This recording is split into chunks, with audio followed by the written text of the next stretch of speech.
without knocking, stepping into the room as if it belonged to them. Their eyes scanned the space with recognition you had not earned. They greeted you by a name you have never used.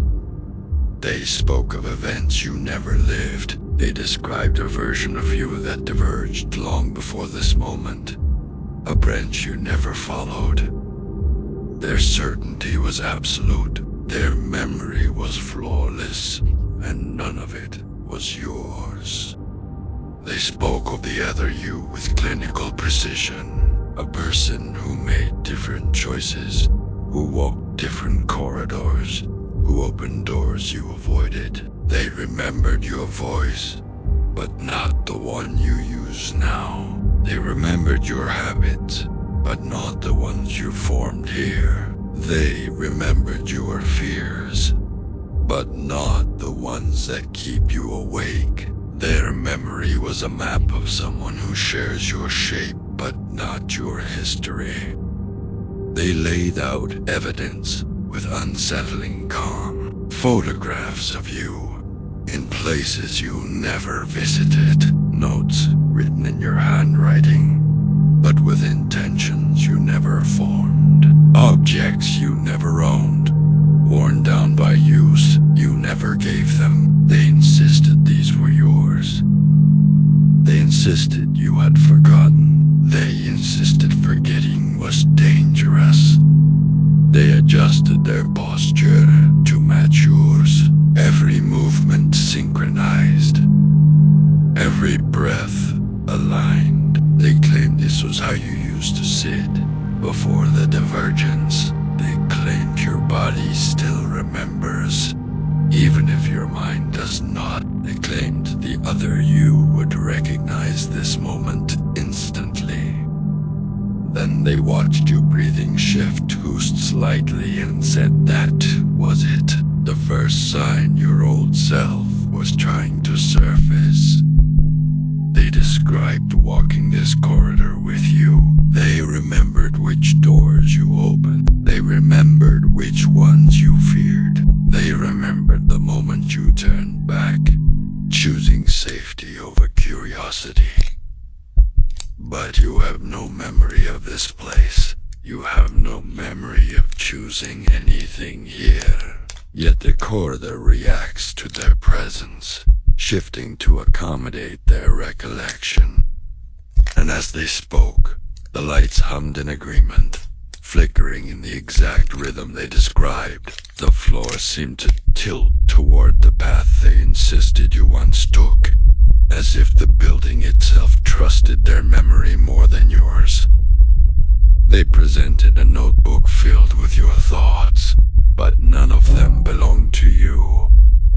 Plans you never made, apologies you never gave, warnings you never wrote. They insisted you authored every word.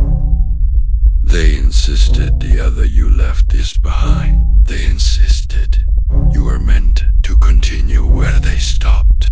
They turned the pages slowly, waiting for recognition that never came. Each line seemed to anticipate your reaction, as if the handwriting itself expected you to remember. But all you felt was the weight of a life that was never yours. They asked you to look into the mirror. Your reflection hesitated, as if waiting for permission. They claimed this delay was the residue of divergence. They claimed the other you moved first, and your reflection still follows their lead. They claimed the mirror remembers them better than it remembers you. And when you finally met your own eyes, the glass seemed to tighten around the moment, as if bracing for a version of you that never arrived. They guided you through an archive of days you never lived, birthdays that never happened, conversations that never occurred, failures you never endured, victories you never earned. They remembered every detail. They insisted these days belonged to you. They insisted you abandoned them. They turned each page with a kind of reverence, pausing at moments they swore once defined you. They spoke as if recalling a shared history, waiting for recognition that never surfaced. And with every memory they recited, the archive lights brightened, as though the room itself believed them more than it believed you. They explained that time behaves differently for the other you. It bends around their choices. It pauses when they hesitate.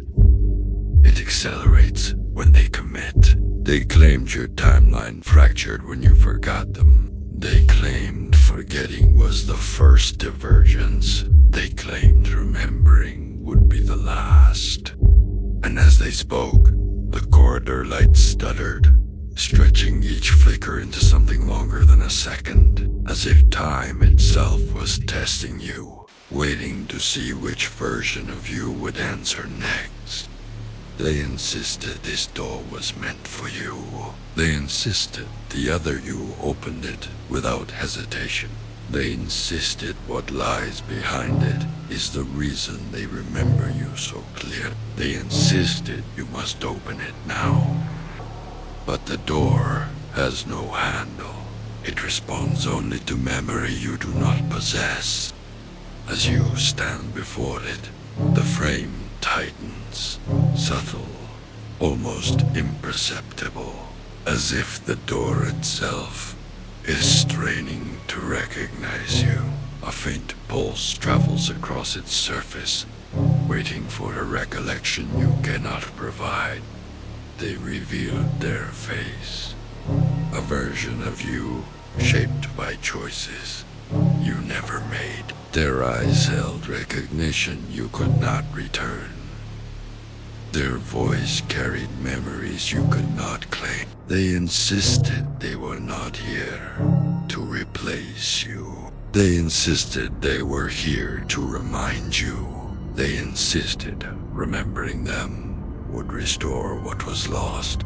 For a moment, their expressions softened, almost pleading, as if the weight of your absence had followed them across every timeline. They said the resemblance was fading, and that only you could stop it. They stepped forward until their silhouette merged with yours. They whispered that memory is not a record, but a choice. They whispered that forgetting creates distance. They whispered that remembering creates convergence. They whispered that the other you is waiting. They whispered that you will meet them soon. And as their outline dissolved into yours, the air tightened, as if the room itself was preparing for the moment your timelines finally touched. They said their convergence had already begun.